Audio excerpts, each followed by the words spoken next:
What's up, guys? Welcome to the channel. How's everybody doing today? Hope you're having a great day. Let's talk about shadowhunters. Alright.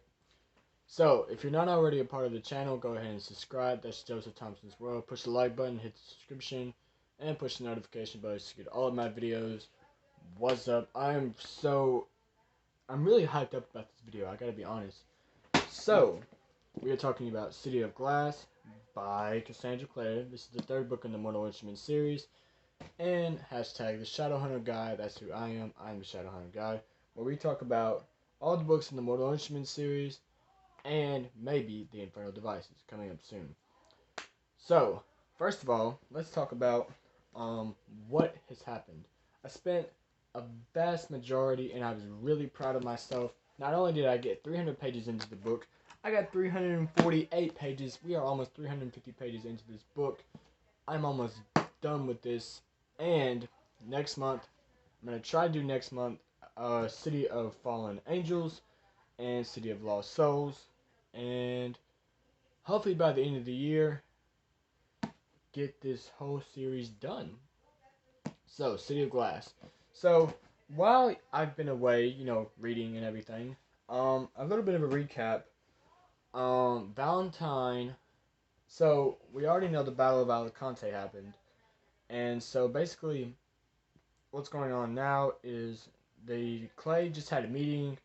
Valentine showed up at the Clay meeting and told everyone that basically I'm the guy in power, and Aldertree dissed Valentine and told him no, there is no way you are ruling over the Clay. And in the lightest fashion, I don't want to be too graphic, but in the best way I can tell you this is basically Valentine comes and kills Aldertree. So Aldertree is now dead. And as well, after all that happens, they go back to their house, or whatever happened. They go back. Isabel and Simon are in the room together. Isabel finally does something romantic, because she's still mourning the death of Max, because Sebastian killed Max off a few chapters ago, if you don't remember that. And so Simon and Isabel are having a little romance. And then Jason and Clary finally confess their feelings, which, oh my god, it took them so damn long to finally admit how they felt about each other. And so Jace and Clary spend the night together in bed, holding hands. Nothing else happens. And Jace has just left, and Clary has just woken up from that night. So that's basically what's going on in City of Glass. This video isn't going to be too long because I have a lot to do tonight, but I'm going to try to get a little bit into further this chapter, and fixing to get into chapter 16.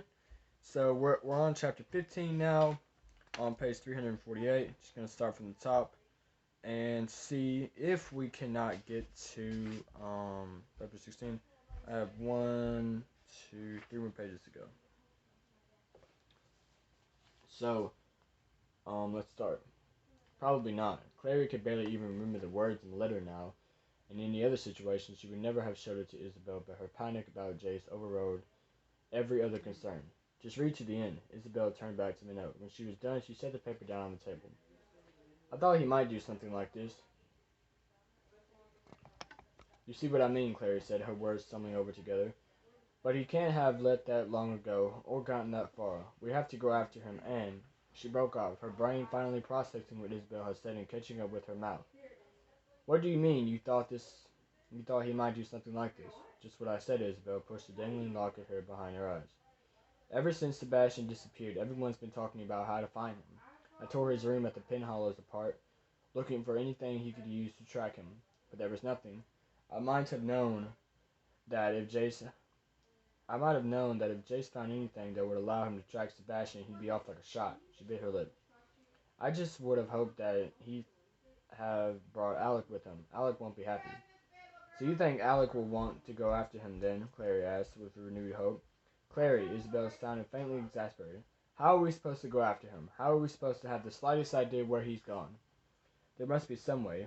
We can try to track him. Jace is smart, though. He'll have figured out some way to block the tracking. A cold anger stirred in Clary's chest. Do you even want to be... Do you even want to find him? Do you even care that he's gone off on what's practically a suicide mission? He can't face down Valentine all by himself. Probably not, said Isabel. But I trust that Jace has his reasons for. For what? For wanting to die? Clary, Isabel's eyes blazed up with a sudden light of anger. Do you think the rest of us are safe? We're all waiting to die or to be enslaved. Can you really see Jace doing that, just sitting around waiting for something awful to happen? Can you really see? All I see is that Jace is your brother, just like Max was, said Clary, and you care what happened to him. She regretted it the moment he said it. She said it. Isabel's face went white as if Clary's words had bleached the color out of the other girl's skin. Max, Isabel said with a tightly controlled fury, was a little boy, not a fighter. He was 9 years old. Jace is a shadowhunter, a warrior. If we fight Valentine, do you think Alec won't be in the battle? Do you think we're not, all of us, at all times, prepared to die if we have to, if the cause is good enough? Valentine is Jace's father. Jace probably has the best chance of all of us of getting close to him to do what he has to do.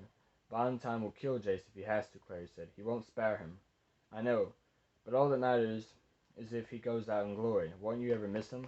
I miss him every day, Isabel said, for the rest of my life, which, let's face it, if Jace fails, will probably be about a week long. She shook her head. You don't get it, Clary. You don't understand what it's like to live always at war, to grow up with battle and sacrifice. I guess it's not your fault. It's just how you were brought up. Clary held her hands up. I do get it. I know you don't like me, Isabel, because I'm a mundane to you. You think that's why? Isabel broke off, her eyes bright, not just with anger. Clary saw with surprise, but with tears. God, you don't understand anything, do you? You've known Jace, what, a month? I've known him for 7 years. And all the time I've known him, I've never seen him fall in love. Never seen him even like anyone. He shook up with girls, sure. Girls always fall in love with him, but he never cared. I think that's why Alec thought. Isabel stopped for a moment, holding herself very still. She's trying not to cry. Clary thought in wonder. Isabel, who seemed like she never cried. It always worried me, and my mom too. I mean, what kind of a teenage boy never even gets a crush on anyone? It was like he was always half awake where other people were concerned. I thought maybe what had happened with his father had done some sort of permanent damage to him, like maybe he never really could love anyone. If only I'd known what had really happened with his father. But then I probably would have thought the same thing, wouldn't I? I mean, he wouldn't have been damaged by that. And then we met you, and it was like he woke up. You couldn't see it because you'd never known him any different, but I saw it. Hodge saw it. Alex saw it. Why do you think he hated you so much? It was like from that second we met you. You thought it was amazing that you could see us, and it was us. And it was, but that was amazing to me, that Jace could see you too. He kept talking about you all the way back to the Institute. He made Hodge send him out to get you. And once he brought you back, he didn't want you to leave again. Wherever you were in the room, he watched you. He was even jealous of Simon. I'm not sure he realized it himself, but he was, I could tell, jealous of a mundane. And then after what happened to Simon at the party, he was willing to go with you to Demort to break Clay's law just to save a mundane he didn't even like. He did it for you, because if anything had happened to Simon, you would have been hurt. You were the first person outside our family whose happiness I had ever seen him take into consideration, because he loved you. Clary made a noise in the back of her throat. But that was before he found out you were his sister. I know, and I don't blame you for that. You couldn't have known. And I guess you couldn't have helped that you just went right on ahead and dated Simon afterward like you didn't even care. I thought once Jace knew you were his sister, he'd give up and get over it. But he didn't, and he couldn't. I don't know what Valentine did to him when he was a child. I don't know if that's why he is the way he is, or if it's just the way he's made. But he won't get over you, Clary. He can. I started to hate seeing you. I hated for Jace to see you. It's like an injury you get from demon poison. You have to leave it alone and let it heal. Every time you rip the bandages off, you just open the wound up again. Every time he sees you, it's like tearing off the bandages.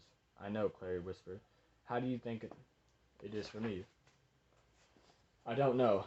I can't tell what you're feeling. You're not my sister. I don't hate you, Clary. I even like you. If it were possible, there isn't anyone I'd rather Jace be with. But I hope you can understand when I say that it is that. But I hope you can understand when I say that if by some miracle we all get through this, I hope my family moves itself somewhere so far away we never see you again. Tears stung the back of Clary's eyes. It was strange, she and Isabel sitting here at this table crying over Jace for reasons that were both very different and strangely the same. Why are you telling me all this now? Because you're accusing me of not wanting to protect Jace, but I do want to protect him. Why do you think I was so upset when you suddenly showed up at the Pinhollows? You act as if you're not a part of all of this, of our world. You're staying on the sidelines, but you are a part of it. You're central to it. You can't just pretend to be a bit player forever, Clary. Not when you're Valentine's daughter. Not when Jace is doing what he's doing partly because of me. Because of me? Why do you think he's so willing to risk himself? Why do you think he doesn't care if he dies? Isabel's words drove into Clary's eyes like sharp ears. I know why, she thought. It's because he thinks he's a demon, thinks he isn't really human, that's why. But I can't tell you that. Can't tell you the one thing that would make you understand. He's al- he's always thought there was something wrong with him, and now because of you he thinks he's cursed forever. I heard him say so to Alec. Why not risk your life if you don't want to live anyway? Why not risk your life if you'll never be happy, no matter what you do? Isabel, that's enough. The door opened almost silently, and Simon stood in the doorway. Clary had never forgotten how much better his hearing was now. It's not Clary's fault. Color rose in Isabel's face. Stay out of this, Simon. You don't know what's going on. Simon stepped through the kitchen, shutting the door behind him. I heard most of what you've been saying, he told me. He told them matter-of-factly. Even through the wall. You say you don't know what Clary is feeling because you haven't known her long enough. Well, I have. If you think Jace is the only one who suffered, you're wrong there. There was a silence. The fierceness in Isabel's expression was fading slightly. In the distance, Clary thought she heard the sound of someone knocking on the front door. Luke probably, or Maya, bringing more blood for Simon. It's not because of me that he left, Clary said, and her heart began to pound. Can I tell them Jace's secret now that he's gone? Can I tell them the real reasons he left? The real reason he doesn't care if he dies? Words started to pour out of her, almost against her will. When Jace and I went to the Wayland Manor, when we went to find the Book of the White, she broke off as the kitchen door swung open. Amethyst stood there, the strangest expression on her face. For a moment Clary thought she was frightened, and her heart skipped a beat, but it wasn't fright on Amethyst's face, not really. She looked as she had when Clary and Luke had suddenly showed up at her front door. She looked as if she'd seen a ghost. Clary, she said slowly, there's someone here to see you. Before she could finish, that someone pushed her into the kitchen. Amethyst stood back, and Clary got her first good look at this intruder. A slender woman dressed in black. At first, all Clary saw was the shadowhunter gear, and she almost didn't recognize her. Not until her eyes reached the woman's face, and she felt her stomach drop out of her body the way it had when Jace had driven their motorcycle off the edge of the Dumort roof, a 10-story fall. It was her mother. Part 3, The Way to Heaven. Oh yes, I know the way to heaven was easy. Siegfried Sasson, the imperfect lover. Alright, so I hope you guys enjoyed the video. Please go ahead and subscribe, push the like button, and hit the notification bell so you get all of my Shadowhunter videos, plus more content. City of Glass, Shadowhunters. Keep on reading. Hope you enjoyed. Keep on Shadowhunting.